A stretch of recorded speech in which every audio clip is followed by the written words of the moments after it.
This Advent season, while watching Donald Trump in front of a garishly green and red banner which proclaims, "Make America Great Again," take the opportunity to reflect on the Faustian bargain which allowed conservative evangelical Christians to keep Christ in Christmas, while seemingly divorcing Christianity from Christ.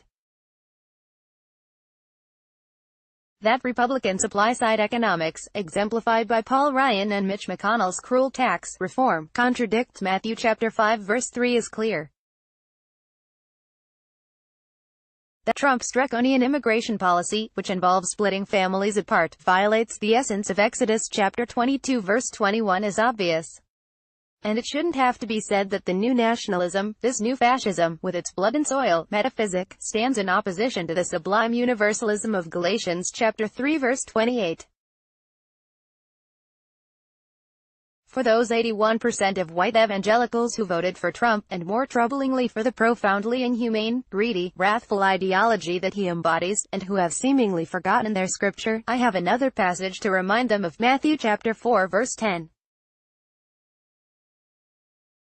Following the dark adversary who took Christ up an exceeding high mountain, and she with him all the kingdoms of the world, and the glory of them, and saith unto him, All these things will I give thee, if thou wilt fall down and worship me. And Christ, choosing to follow the small, humble, yet sacred path, rejected the temptations of worldly power, declaring, Get thee hence, Satan, for it is written, Thou shalt worship the Lord thy God, and him only shalt thou serve. America's conservative evangelicals, however, have taken up that diabolical offer. Witness the self-debasement of a man like neurosurgeon and current HUD Secretary Ben Carson offering prayers for Trump last December 19, with the president quipping to the press that they need the prayer more than I do. Maybe a good solid prayer and they'll be honest. Ben, is that possible? Or when at that same meeting Vice President Mike Pence, one for whom we are perennially reminded of his piety while he seemingly forgets Matthew chapter 6 verse 6, offered a master class in saccharine sycophancy when he grovelled to Trump with Mr. President, I'll end where I began and just tell you, I want to thank you, Mr. President. I want to thank you for speaking on behalf of and fighting every day for forgotten men and women of America. The forgotten men and women of America are forgotten no more, and we are making America great again. Or if those examples condemn the powerful at the expense of regular evangelicals, consider that 80% of white, self-identified evangelicals in Alabama voted for the disgraced and disgraceful losing pedophile Roy Moore. Presiding over this nightmare of abandoned principles, or perhaps more disturbingly the embrace of principles that were always there, is Trump himself, the philandering, vulgar, immoral New York real estate developer of seemingly no authentic faith who promised evangelicals that I am your voice.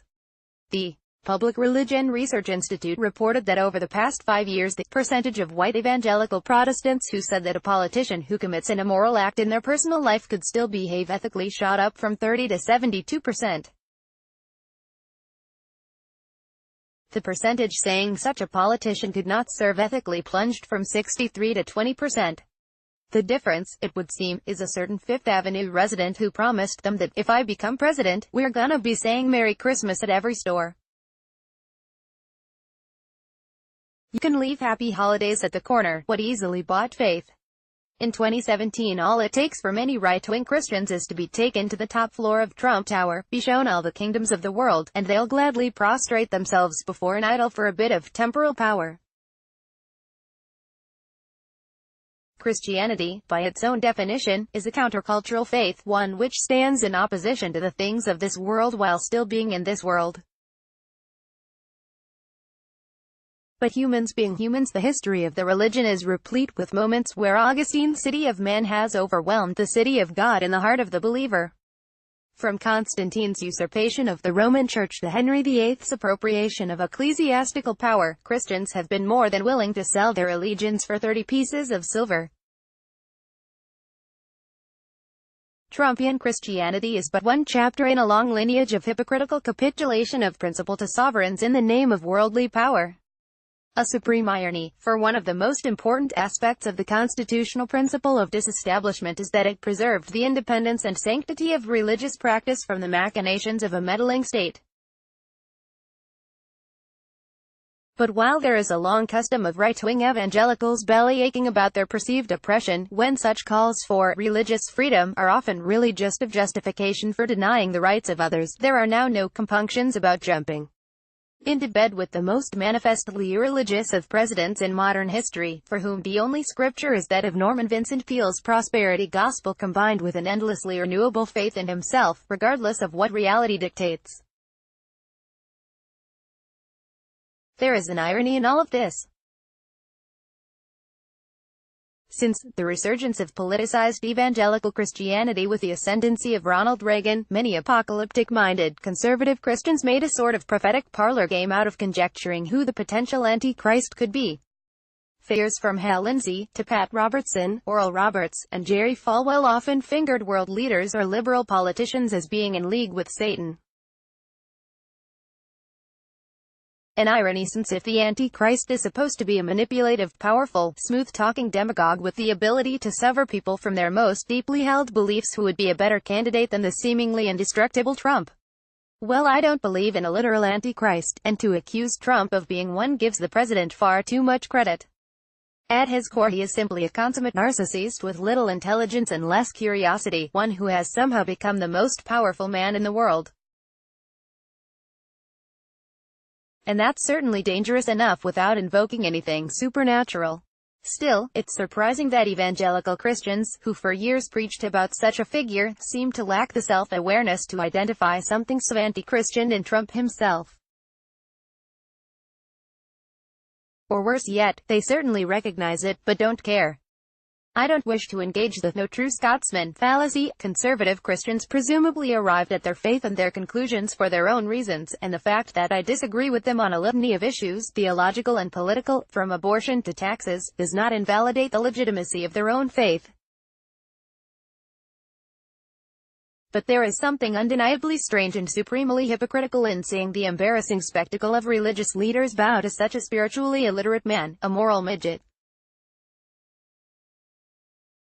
Jerry Falwell Jr., cognizant enough of the disjuncture between personal piety and support of Trump, but apparently not cognizant enough to avoid uttering inanities like the following, has compared the president to King David.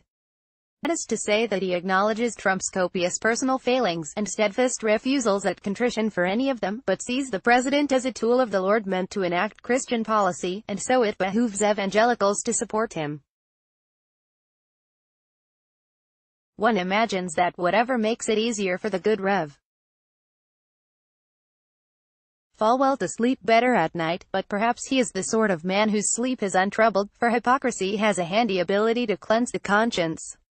Currently, evangelical Christianity in the United States is certainly still classifiable as a flavor of Orthodox Nicene Christianity. But it's not like there isn't precedent for the Church to contort itself to the heresies of a totalitarian regime.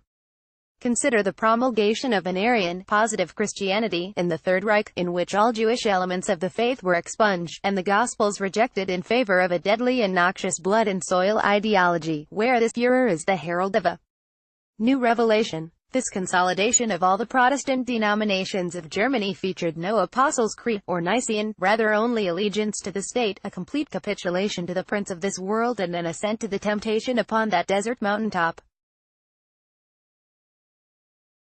We must remind ourselves of such compromises, bargains, and contracts as a perennial threat to the inner life of the faithful. While there is certainly no corollary to such a phenomenon in the United States today, yet, one must be vigilant and on guard to those like Rev. Falwell who see no blasphemy in comparing a president to the Anointed One.